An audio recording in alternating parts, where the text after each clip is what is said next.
não via perspectiva no Japão como agricultor. A onda de crescimento do Japão começou em década de 60, né? Tanto é que começou a crescer. Acabou com essa imigração para o país porque começou a sentir falta de mão de obra. A expectativa era ter essa possibilidade de trabalhar como agricultor, né, na fronteira agrícola. No caso, o governo do Amazonas estava oferecendo condições favoráveis. Minha avó veio naquela época da imigração japonesa e ela construiu a família já em Belém, né? Meus pais são de Belém, lá de Pará. No caso, nasceram no Brasil, mas depois se mudaram para o Japão. Nasci também no Japão, cresci lá, e aí depois de um período eles resolveram voltar para o Brasil. Eu vim com 8, 9 anos. Eu fui aprender a falar português direito já quase no ensino médio. Foi muito difícil porque, por mais que meus pais falassem português, eles não chegaram a falar português comigo em japonês, ou no Japão. Foi só japonês, aí eu também cresci na escola japonesa e tal. Eu, na verdade, não sabia nem o que era o Brasil quando era criança, né? Quase 4 anos.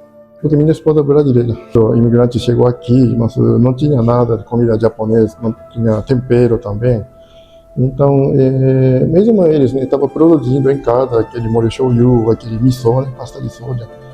Porque não tem, não vende, não tem, por isso eles têm que fazer essa comida tradicional. A viagem foi de 40 dias para chegar até aqui, 33 dias para chegar até no Belém, né? Foi uma semana para subir Rio Amazonas, né? Então o impacto que eu tive é alimentar, né? O que tinha no Japão, não tinha aqui, mas fazer a adaptação. E as coisas que não tinha no Japão, caça, por exemplo, era muito difícil. Que era muito farto, né?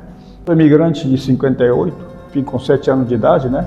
E comecei a estudar praticamente com, digamos assim, diferença de idade, assim, no mínimo 4 anos mais velho do que colega da turma, né? Porque cheguei aqui em 58, comecei a estudar, na época não tinha, a comunidade não tinha escola, 2 anos depois apareceu, 60, comecei, aí alfabetização com 9 anos de idade, né? Então praticamente.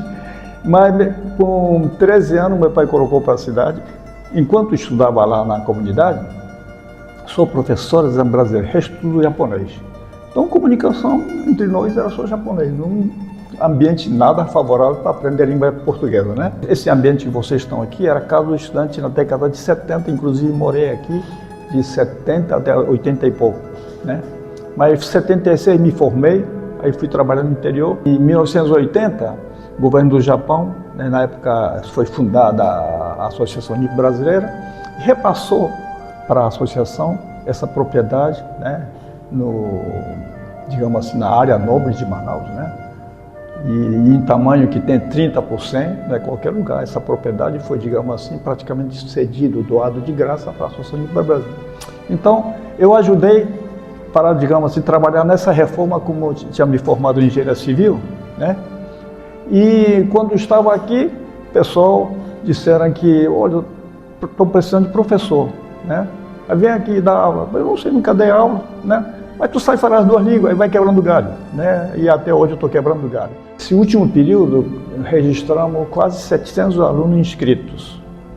82% eram não descendentes, ou seja, 560 dos 697, 560 mais ou menos, eram brasileiros. Qualquer pessoa que vier nos visitar, com qualquer intenção que seja, são bem-vindas. Os professores, corpo docente daqui, nós temos 24 professores, 12 são não descendentes.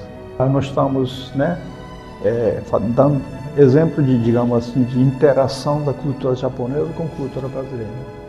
Falando de novo, assim, com relação a ponto de vista de gente que deu aula de japonês, voltando um pouco para trás, eu tive uma aula que treinava os professores pan-americanos. Então eu conheci não só os professores daqui do Brasil, como de outros países, como Colômbia, Bolívia, Paraguai.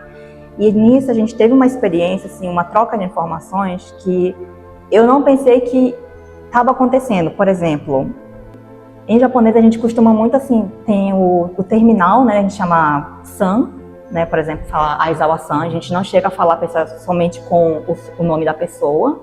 Ou tem outros terminais como chan, kun também, que é para as meninas, meninos, né? E uma pessoa falou que na escola dela, eu acho que ela era de Paraguai, ela falou que para as crianças ela passou a começar a chamar de San justamente porque por ser Chan é para menina e Kun é para ser menino, e aí começou a ter uma certa assim, discussão dentro da escola, então passou a usar o San porque ele é o neutro. Então existem certas coisas que não é que é esquecido, mas a gente começa a se adaptar para uma geração nova, a gente está passando por uma transição, na verdade a gente já passou, eu sou de uma geração, eu tenho primos também com não sei quantos anos de diferença, eles são de uma outra geração e agora existe uma outra geração. Então, a cada geração, eu acho que a cultura ela vai se adaptando, vai passando por uma transformação. Não é que ela é esquecida. Eu sempre tive o contato que eu acho que a maioria das pessoas tem, de anime, mangá, mas eu não me interessava particularmente pela Nipako ou estudar japonês.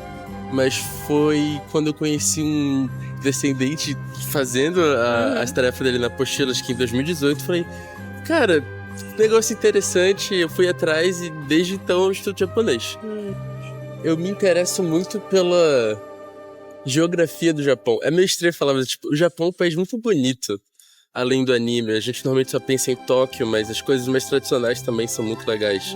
Tipo, os templos, a história, eu acho essa parte pouco apreciada se tu não se interessa tanto pelo Japão.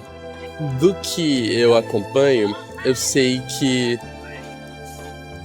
em Manaus tem muita coisa se você ficar por dentro, né? Um negócio que não é tão divulgado. Mas tem o Bon Odori, que acontece no Country Club. Eu sei que acontece em Iranduba também. Tem um monte de Matsuri que se tu achar, tu vai. A Nipako vive fazendo evento aqui também, então acho que umas 2 semanas atrás estava tendo... Acho que era o Abraço Cultural, tem o Jungle Matsuri. Então, eu acho que nesse contexto de comemorar a cultura japonesa existe, mas precisa ser mais divulgado. Eu acho que mais a cultura japonesa me encanta demais, sabe? Eu acho que eu via muito anime, até hoje vejo, na verdade. Tô até com uma camisa do meu anime favorito. A estrutura japonesa, acho que desde a educação até a cultural é muito lindo, né? Então acho que isso me encantou muito. Cultura japonesa, o Japão é muito longe, né? Mas a cultura japonesa, o brasileiro gosta, né? Cultura japonesa, então, culinária e também anime, né? Mangá, cosplay, os jovens gostam. Mesmo, né? Cultura estrangeira, mas pouco a pouco, né? Está aproximando um brasileiro. Depende dos jovens, né? Por exemplo, aqui tem associação, tem um grupo de tambor, taiko. Mas aquele grupo é quase todos brasileiros, não é descendente de japonês.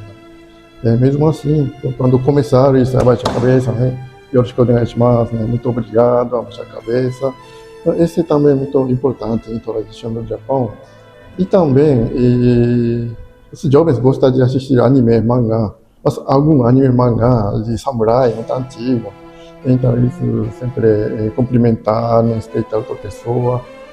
Eu consegui ir para o Japão em 87, primeiro retorno para o Japão. Com treinamento, participei de 7 semanas, curso de 7 semanas. Depois fui em 93 também como professor, já 2 meses, né? E em 96, pela JICA, 90 dias. 3 cursos que fui fazer como professor, né? Apesar da minha formação de engenheiro civil, né, me aceitaram como professor e voltei as 3 vezes. Outra foi assim, no evento de, digamos assim, posto do imperador. Me colocaram como representante para ir para o Japão e voltei também em 19 para assumir posto do atual imperador Leo, né? E outro foi minha província que chamou por 3 ocasiões. Mandei por minha conta própria o meu pai 2 vezes, mas na minha visita foi tudo convite do governo do Japão, graças a Deus. Engraçado porque a gente, comunidade japonesa é uma coisa muito engraçada, né? A gente conhece as pessoas daqui, a gente conhece a comunidade de outros estados também, então eu também tive contato bastante com as comunidades japonesas de outros estados, né? Principalmente em São Paulo, tem muitos amigos de lá. E é engraçado porque eles são descendentes, assim, tipo, como nós, assim, uns nasceram no Japão, mas também são filhos de brasileiro e estão aqui morando no Brasil, só que eles têm umas características, assim, um pouco mais, assim, diferentes, são mais enraizadas em relação à cultura paulista. E aqui nós temos a nossa cultura também, a parte mais engraçada que eu gosto muito também é o... Como é que fala em português? Não é dialeto, são umas gírias amazonenses, manauaras, né? E a gente consegue ver essa diferença. Quando você começa a falar com os descendentes de São Paulo, ou de Belém, ou daqui de Manaus, você consegue perceber umas certas diferenças. Assim, você olhando visivelmente, todo mundo parece normal, mas quando você começa a conversar, você percebe a cultura, assim, de onde eles moram, tá dentro, junto com a cultura japonesa. Eu acho que os japoneses aqui na Amazônia chegaram em construir uma comunidade muito forte entre eles. E existe esse esforço para conectar o amazonense e o japonês. Então, eu acho que união, sei lá. Eu digo assim, se você aproveitar coisa boa do Japão e coisa boa do Brasil, você une, preenche totalmente o que cada cultura deveria melhorar. Cultura nipo-brasileira aqui tem tudo para complementar um ao outro e criar uma sociedade bem melhor, acredito. "